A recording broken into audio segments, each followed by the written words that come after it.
안녕하십니까, 유영수 목사입니다. 오늘 함께 나눌 말씀은 데살로니가전서 4장 9절에서 12절까지 말씀입니다. 다시 말씀드리겠습니다. 데살로니가 교회는 초대 교회들 중에서 가장 모범이 되고 본이 될 만한 그런 교회였습니다. 그래서 그들은 사도 바울로부터 많은 칭찬을 듣고 있습니다. 그 칭찬의 이유는 아주 분명했습니다. 엄청난 환난과 고난이 닥쳐왔음에도 그들은 믿음을 저버리지 않았고 믿음 안에서 몸부림치면서 살아가고 있다라는 그 소문이 바로 칭찬의 이유가 되었던 것입니다. 그렇다면 도대체 그들의 삶에 구체적으로 어떤 열매가 나타났길래 바울은 믿음의 관점에서 그들이 지금 잘 믿고 있다라고 생각하면서 극찬을 하고 있을까요? 자, 오늘 본문 속에서 한번 찾아보겠습니다. 9절부터 읽어보시죠. 교우들에 대한 사랑을 두고서는 여러분에게 더 쓸 필요가 없겠습니다. 여러분이 직접 하나님께로부터 서로 사랑하라고 하시는 가르침을 받아서, 자, 교우들에 대한 사랑이라고 표현했습니다. 첫 번째로 그들에게 드러난 신앙의 열매는 바로 교우들에 대한 사랑이었습니다. 잘 보십시오. 그냥 이웃사랑이라고 표현하지 않고 사도 바울은 교우라고 특정한 것에 주목해 보세요. 이것은 무슨 의미를 갖냐 하면 영적인 의미의 가족, 형제, 곧 하나님 아버지를 함께 모시고 형제 자매가 된 신자들 간의 사랑을 표현하는 단어이기 때문이에요. 그것은 단순히 같은 교회를 다니는 교우를 말하는 것이 아닙니다. 제가 여러 번 말씀드렸죠. 자꾸 오늘날 교인들이 우리 교회 이렇게 표현하는 거 여러분 하지 마시라고 그랬습니다. 우리 교회라는 말은 듣기에 되게 좋은 말처럼 들리지만 사실 굉장히 이기적인 단어예요. 성경적인 교회에는 어울리지 않는 단어예요. 우리 교회라고 말하는 순간 다른 교회들은 전부 니네 교회가 되어버리는 거잖아요. 여러분, 그렇지 않아요. 하나님의 교회는 다 같은 우리 교회예요. 다 같은 하나님의 식구입니다. 그럼 소위 말하는 우리 교회를 다니는 사람만 사랑하라는 뜻이 아니라는 의미예요. 그건 무슨 뜻이겠어요? 우리 교회든 니네 교회든 하나님의 살아있는 말씀을 함께 먹고 같은 곳을 바라보는 신자라면 다 하나님의 형제고 자매고 교우고 다 하나님의 교회라는 거예요. 로마서 5장 5절 말씀에 보면 우리에게 주신 성령으로 말미암아 하나님의 사랑이 우리 마음에 부음바 됨이라는 말씀이 있어요. 성령으로 말미암아 하나님의 사랑이 우리 마음에 부음바 되었다는 거예요. 다시 말해서 말씀을 제대로 이해하고 믿게 된 신자는 반드시 예수 그리스도가 가르치신 그 가르침과 성령의 내적 역사를 수반하게 되어 있음을 의미하는 거예요. 다시 말씀드립니다. 여러분이 아무리 어떤 영적인 신비로운 비밀을 다 깨닫고 놀라운 하나님의 말씀을 다 품었다라고 할지라도 여러분 안에 사랑의 열매가 나타나지 않는다면 그것은 결코 하나님의 역사일 수 없는 것입니다. 데살로니가 교회는 그냥 믿음만 좋았던 것이 아니라 바울이 너희들의 사랑에 대해서는 더 이상 내가 할 말이 없다라고 할 정도로 서로 사랑했다는 것입니다. 다시 말씀드립니다. 말씀을 먹는다는 거, 믿음이 들어갔다는 거, 진짜 신앙생활을 한다는 것이 여러분의 삶 속에서 특히 우리 교회 가운데서 사랑으로 나타나지 않는다면 그것은 하나님의 역사일 수 없는 것입니다. 하나님의 말씀의 꼴을 함께 먹은 교우들을 오늘도 소중히 여기시고 그 받은 은혜를 흘려보내는 은혜의 통로로 살아가시게 되기를 간절히 소망합니다. 10절을 또 읽어보죠. 온 마케도니아에 있는 모든 형제자매에게 그것을 실행하고 있기 때문입니다. 자기 데살로니가 교우들만 사랑하는 게 아니라 온 초대교회 모든 교회들을 다 하나님의 가족, 하나님의 형제자매로 여기고 그 사랑을 실천했다는 거예요. 형제자매 여러분, 우리는 여러분이 더욱더 그렇게 하기를 바랍니다. 너무 잘하고 있다는 거예요. 계속 그렇게 살아가라는 거예요. 믿음과 행함의 균형을 이루는 삶을 살아가라는 겁니다.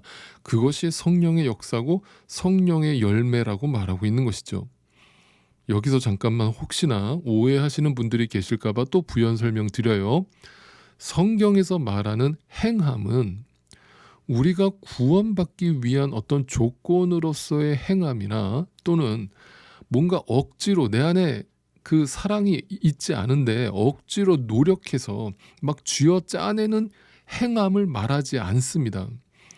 성경이 말하는 행함은 구원받은 신자가 그 받은 은혜, 내 안에 지금 그 은혜가 막 흘러 넘쳐서 사랑으로 충만해서 나도 모르게 능동적이고 자발적으로 흘러나오는 행함을 말하는 거예요. 그냥 말 그대로 열매인 거예요. 여러분, 열매라는 말이 뭐예요?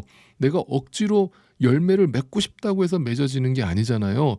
내가 그냥 포도나무에 접붙여진 가지라는 것을 알고 그냥 붙어 있으면 나도 모르게 그냥 자연스럽게 열매가 맺히는 거잖아요.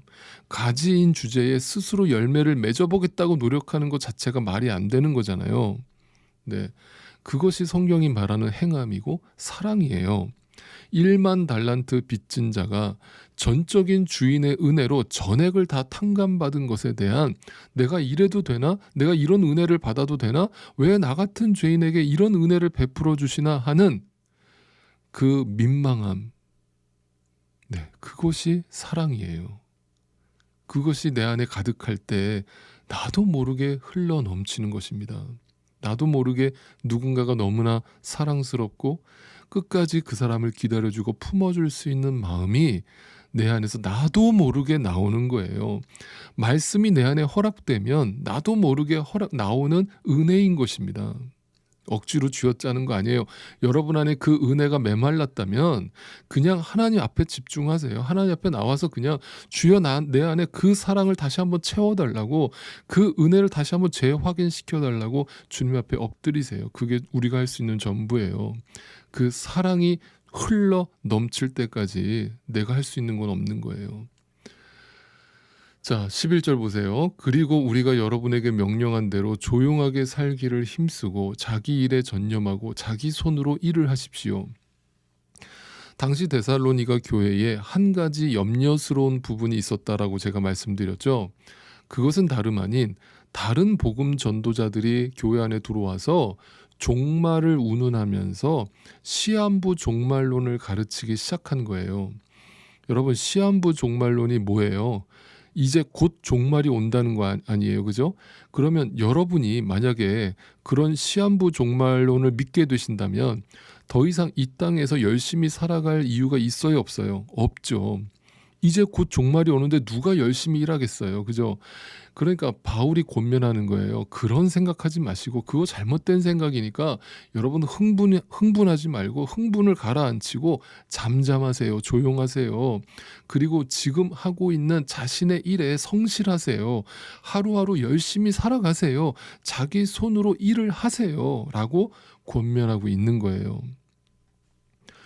오늘날 소위 말하는 이단이든 정통교회든 지나친 시한부 종말론에 사로잡혀서 자신의 일상생활을 다 걷어차버리고 저기 기도원에 올라가서 또는 교회에서 먹고 자고 하시는 분들을 종종 봅니다.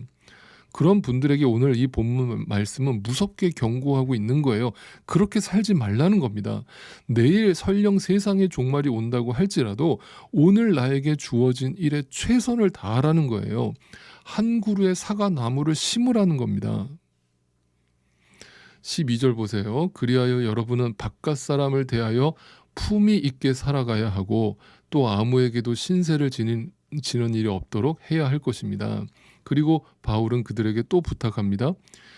여러분, 교회 성도들만 사랑하는 것이 아니라 바깥 사람들, 교회 바깥에 있는 불신자들에게도 품위 있게 살아가세요.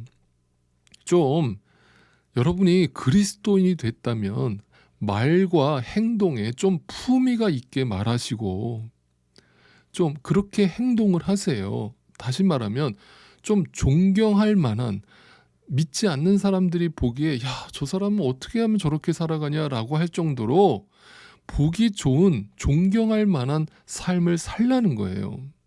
또 말합니다. 아무에게도 신세를 지는 일이 없도록 하라. 이 말은 무슨 말이냐면 경제적으로 믿지 않는 자들에게 빚을 지거나 돈 관계 때문에 그 사람에게 상처 주지 말라는 거예요. 왜요? 복음을 전해야 되니까요. 여러분이 함부로 행동하고 함부로 언행을 하는 것으로 인해서 그것이 복음의 걸림돌이 된다는 것을 늘 잊지 마세요. 다시 말씀드립니다. 바로 여러분이 하나님의 성전이고 여러분이 하나님의 교회입니다. 오늘도 믿지 않는 자들은 여러분을 보고 하나님을 보는 거예요. 그러니까 하나님 이름에 먹칠하지 마세요. 아버지 이름에 먹칠하지 마세요. 합당하게 사세요. 품위 있게 사세요. 하나님의 자녀답게 사세요. 이처럼 데살로니가 교회는 믿음으로만 충만했던 것이 아니라 그 믿음이 삶으로 연결되어서 같은 하나님의 진리의 말씀을 먹는 성도들을 사랑했고 그것이 너무나 자연스러웠고 자신의 삶 속에서 조용히 묵묵히 최선을 다하면서 주님 다시 오실 날을 학수고대하며 살아갔던 것입니다. 오늘도 이들이 어떻게 이런 삶을 살아낼 수 있었을지를 예수의 십자가에서 배우시고 그 십자가의 사랑이 다시 한번 여러분의 심령을 가득 채우게 되시기를 간절히 소망합니다.